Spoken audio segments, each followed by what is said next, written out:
So I would say, look, there is a general rule. I had this when I was mayor. Safe streets, strong schools, stable finances. Focus on those three things and your city's going to be fine. We've gone through 5 years where people became way too permissive of a culture. They were all, which is why everything's locked up at Walgreens and CVS, and that is a disaster. Yeah. And our school, and I'll say this about our schools. I don't want to hear another word about the locker room. I don't want to hear another word about the bathroom. You better start focusing on the classroom. We had the worst reading scores for 8th graders in 30 years.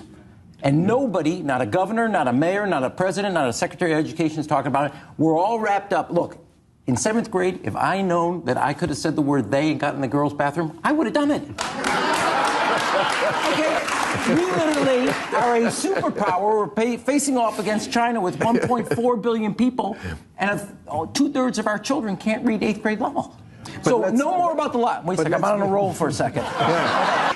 To be fair, this is actually... I was being fair. No, this is a huge Democratic Party problem. If you look at Democratic cities, they are terribly run. They have incredibly high taxes. It is impossible to build, so the cost of housing... Let me finish. I'll give you a chance. Cost of housing is crazy in places like New York and Chicago. If you look at Democratic states, you go to look at New York versus Florida, okay? Roughly the same population.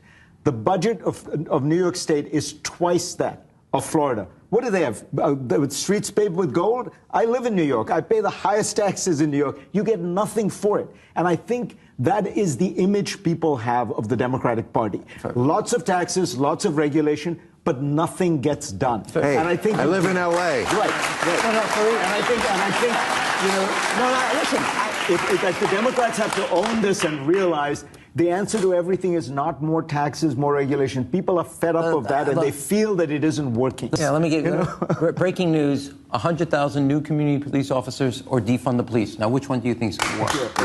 It's crazy on this part, but it's an example of this. I think the party, if you're talking about interpretive dance and everything like that, and what's really crazy about where the party's gone, it's taken an identity politics that the only way you have a moral standing is you're somehow been hurt. And that is insane. And if you want to take a moral standing of an identity politics based on where you've been hurt, then we're going to do it about the working and middle-class families of this country who's gotten the shaft over the last 30 years. And that is where we should go.